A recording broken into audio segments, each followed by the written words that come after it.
How's up, guys? Your favourite Dark Claw here, Shadow Hunter.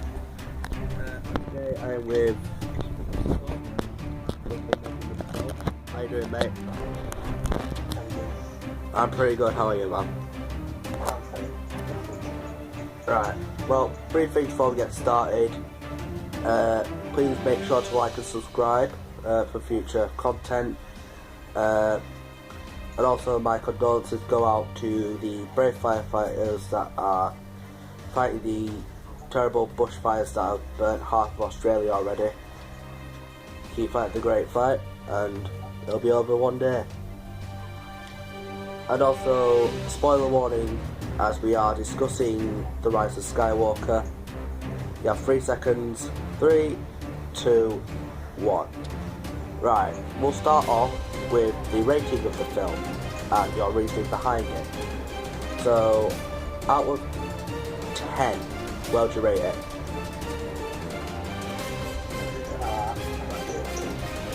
Right, so why would you give it a 9 out of 10, but not 9.5 or a 10 or something lower? It's a good movie. So it is.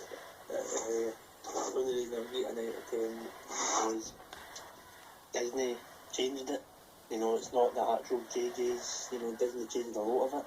Yeah. Which is not really good in my opinion. Yeah, it's just... Yeah, it's really good. Yeah, so I'd still get a 9 out of 10. Yeah.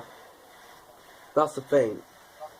If they did let JJ just do everything there, and they only mess with stuff that like little tiny scenes, like, and not these. I don't know if you've heard on Reddit, not. So, basically, Force Ghosts and all that, Anakin's, Maces, Oberons and all that come back and all that, and just help Rey, but yeah, I would give it an 8.5. And the reason I'd give it that is because a lot of good references, it was a good movie. I just didn't think there were enough prequel references. And like, also, I don't know why, but they're saying that they needed, well, the reason that Anakin didn't show up at the end is because he didn't have any importance to Rey. My question is, why didn't Kylo show up at the end? Yeah. It is a good,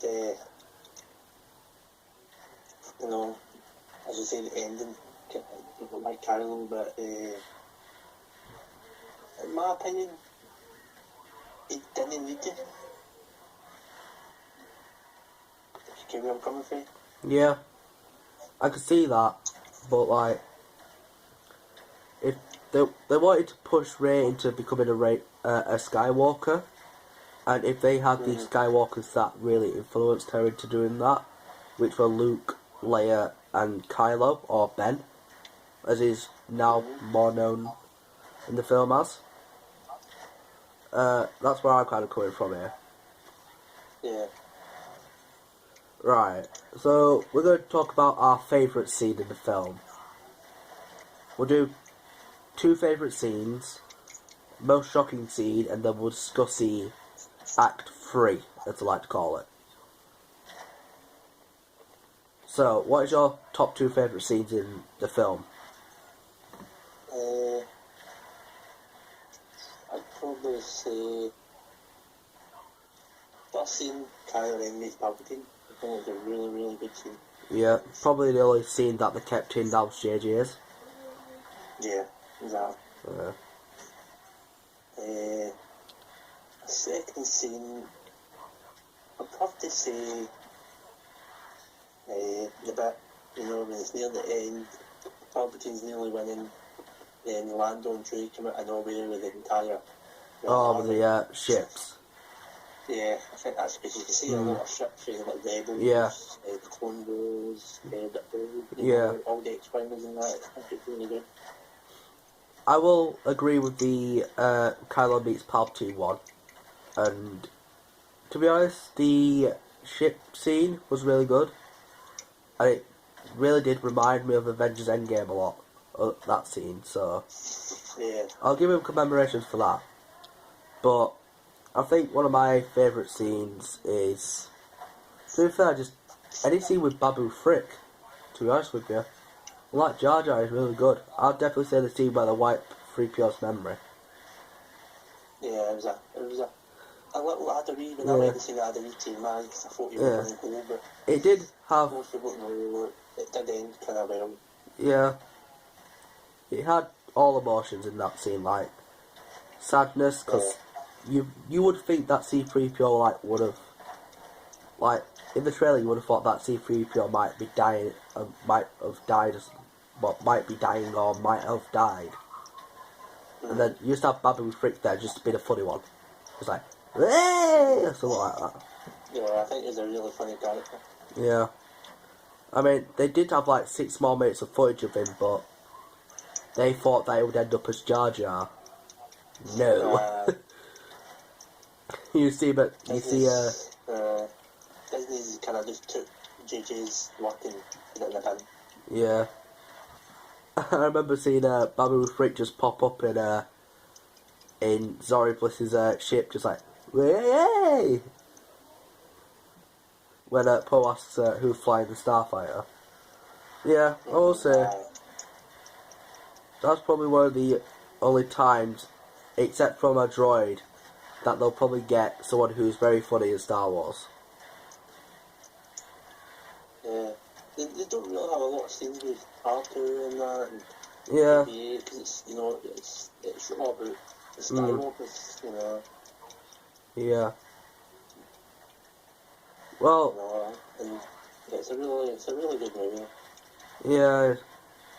Just on a side note, I do think JJ deserves more credit than he gets as a filmmaker.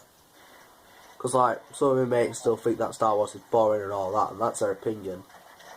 But something you can't deny is that JJ is probably one of the better Star Wars directors that we've had since Disney had taken over. To be honest, you might hate me for saying this, but he could do better than George Lucas himself. Yeah, I mean, George was like... Without George Lucas, there wouldn't be JJ, you know, in a way. Because there wouldn't be a Star Wars. Yeah. I think we did it that way.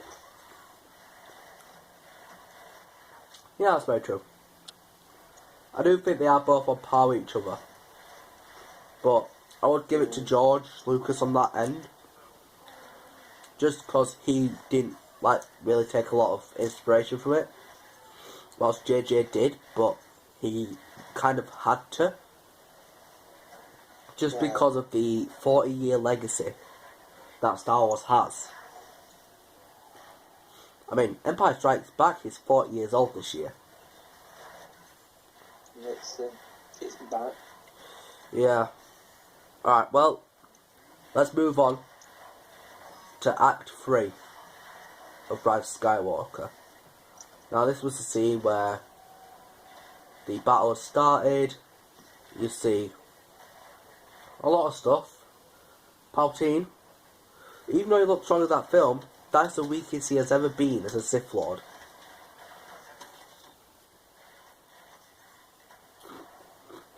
And then obviously you have Rey and Kylo using their Force dyad powers, which a dyad, to all you fans out there, is 2 life forms that has a force greater than life itself, is only seen every couple of generations, as Palpatine explains in the film. And also, like, after Kylo's death, as we confirmed that Kylo was the Skywalker to rise. We see Rey at the the Skywalker Lars moisture farm, where we see that Rey buries Leia's and Anakin's lightsaber, and then we find out that Rey has built a lightsaber into a quarterstaff, which is a yellow colour. So that happens. Palpatine obviously takes some Force life from Kylo and Rey. we hear the ghost voices, which include Aayla Secura, Ahsoka, Luminara, Kanan, Mace Windu, Yoda, Obi-Wan, and Anakin. Have I missed anyone?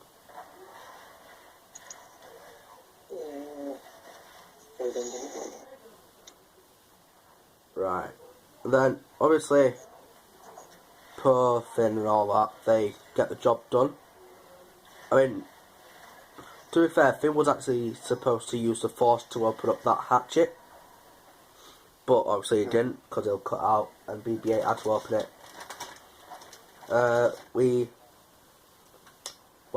Finn looks like he's going to try and really go into it with Janna, who's a former Stormtrooper like Finn. I don't know Janna's Stormtrooper number, but I do remember that Finn was FN 2187. But I do think overall that was one of the better Star Wars third acts that I've seen, besides from Revenge of the Sith and Empire Strikes Back. Yeah. Which, don't know when this video will come out, the video that I'm about to say, but I'm going to re-rank the Star Wars films, including Episode 9. So what are your opinions on the third act, and what was your mind thinking as you were watching it? Bombs going off, all that just happening, boom, boom, boom. My mind was blown. And it was a brilliant movie. Yeah. Nobody can really deny that. It was a really good movie. JJ really outdone himself, apart from Disney messing with it and changing things, but apart from that, it's still a really good movie. Yeah, it is. But that's all for today, guys. Thank you again, Scott, for being here. No problem. Anything you want to say to the lovely people at home watching this? Get up your arses and go and see Rise of Skywalker. You'll enjoy it. Yeah. Well, like Scott said, if you ain't seen Rise of Skywalker yet, I suggest you go and see it at your local cinema. More videos coming out soon. I've been going around the community, getting some collabs, trying to get them set in stone, so I hope you'll enjoy them. But until next time, my fellow Jedi and Sith friends, from your favourite Dark Lord, Shadow Hunter, may the Force be with you, always.